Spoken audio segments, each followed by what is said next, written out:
بسم اللہ الرحمن الرحیم۔ امریکہ کی لونڈی ہالی ووڈ اور بالی ووڈ کی 70 سالہ فحش فلم انڈسٹری کو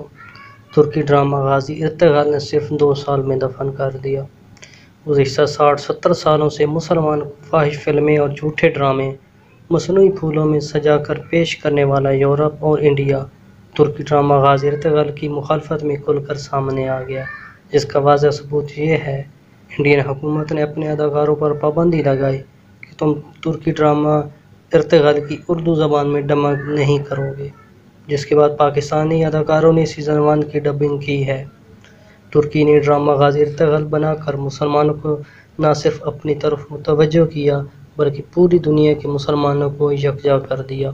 اس وقت غازی ارطغرل اور غازی عثمان ڈرامہ 150 سے زائد ممالک میں ترجمے کے ساتھ نشر ہو رہا ہے، جو کہ دنیا میں سب سے زیادہ دیکھے جانے والا ڈرامہ ہے۔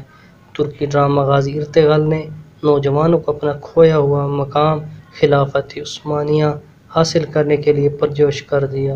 امریکی اخبار نیو یارک ٹائمز اور واشنگٹن پوسٹ نے اس ڈرامے کو خاموش ایٹم بم کہا ہے اور مسلم امہ کو اپنی اسلامی تاریخ، اپنی نسل کو بتا کر اور عالمی کفر کے خلاف یکجا ہونا ہوگا، کیونکہ ہم آئرن مین، اسپائڈر مین، وٹ مین، بیٹ مین یہ دیکھ کر تنگ آ گئے ہیں، اور اسی طرح انڈین فلمیں دیکھ کر، لیکن ہماری اصل کہانیاں، ہماری اصل سٹوری جو بھی ہیں وہ اسلام سے ریلیٹڈ ہیں اور جہاد کے ریلیٹڈ ہیں۔ ہم نے اپنا کھویا ہوا مقام ضرور حاصل کرنا ہے اور اپنے طاقت کے بل بوتے پر حاصل کرنا ہے، ایمان کی طاقت سے حاصل کرنا ہے۔ تو اس کی زندہ مثال یہ ڈرامہ غازی ارطغرل ہے، جس نے نہ صرف تھوڑے وقت میں پوری دنیا پہ اپنی دھاک بٹھا دی اور بہت سے ممالک کو سوچنے پر مجبور کر دیا کہ مسلم